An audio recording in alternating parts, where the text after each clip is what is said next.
Afghanistan. A land of towering mountains, fierce tribes, and a spirit unbroken by the passage of time.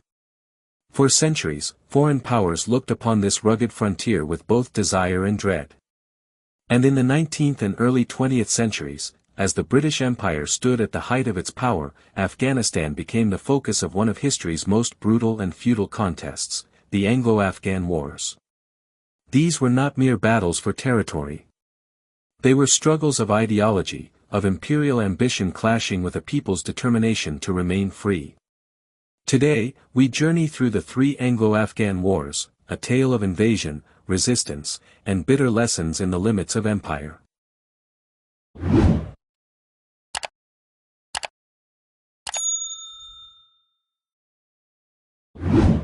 By the early 1800s, the British Empire ruled over India, the jewel in its imperial crown. But to the northwest, another great empire stirred, Russia. As Russian forces advanced steadily through Central Asia, British officials feared that their dominion over India was under threat. Afghanistan, with its strategic location between India and Central Asia, became the critical buffer zone.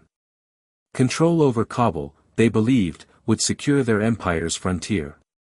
And thus began the deadly contest known as the Great Game, where diplomacy, espionage, and war became tools of empires vying for influence in Central Asia.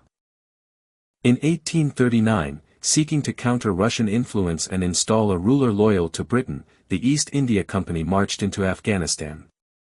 Their chosen puppet, Shah Shuja Durrani, a former Afghan king who had lived in exile.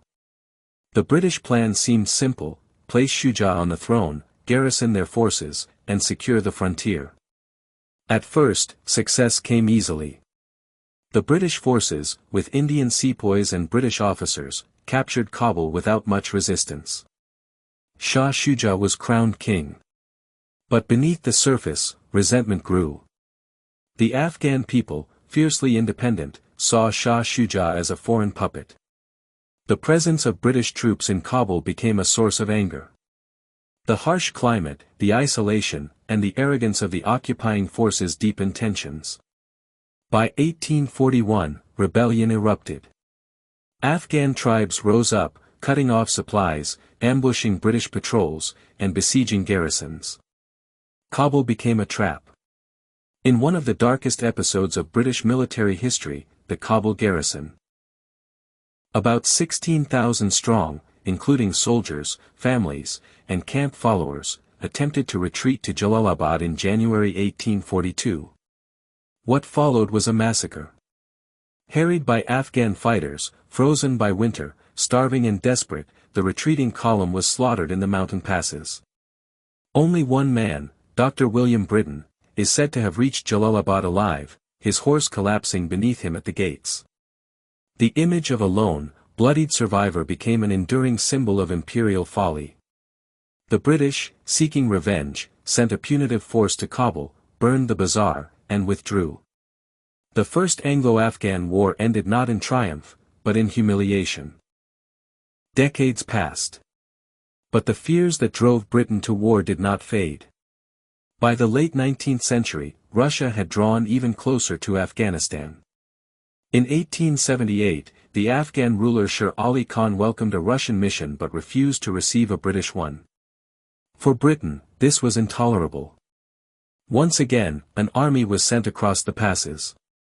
This time, British forces moved swiftly.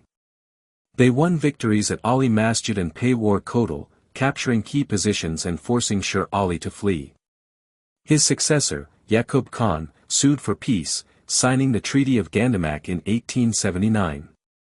Through this treaty, Britain took control of Afghanistan's foreign relations and gained frontier territories. But peace did not last. When a British envoy in Kabul was murdered, rebellion swept through the land once more. The British fought brutal battles to suppress the uprisings. Despite military success on the field, they faced unending guerrilla attacks and growing costs, in lives and in treasure. Eventually, the British withdrew, having installed Abdur Rahman Khan as emir, a ruler who accepted British influence in foreign policy but retained control of his internal affairs. By 1919, the world had changed. The British Empire was weary from World War I, and nationalist movements were stirring across its colonies. Afghanistan, under the young and ambitious Amanullah Khan, saw an opportunity to assert true independence.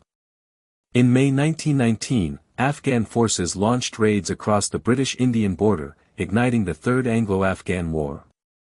The fighting, though brief, was fierce. Air power, new to the region, was used by Britain to bomb Afghan targets. But the cost of continued war was too high for both sides. After just a few months, the Treaty of Rawalpindi was signed. Britain recognized Afghanistan's full independence in foreign affairs. The Third Anglo-Afghan War marked the end of imperial ambitions over Afghanistan. What did these wars achieve? For Britain, the Anglo-Afghan Wars were a lesson in the limits of power.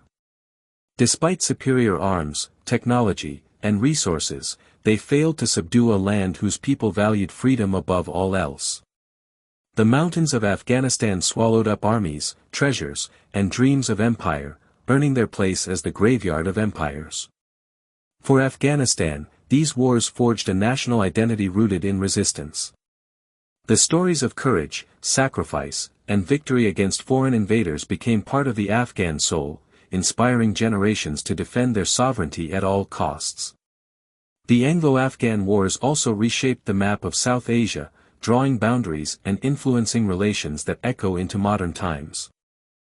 As the dust of history settles, the mountains of Afghanistan stand as silent witnesses. Empires have come and gone. Armies have marched through its passes, only to retreat, defeated not just by swords and rifles, but by a people's unyielding will. The Anglo-Afghan Wars remind us that ambition must reckon with reality, that no power, however mighty, can dominate a land unwilling to bow. And so, the story of empire and resistance lives on, etched in stone, sung in ballads, and remembered in the annals of history.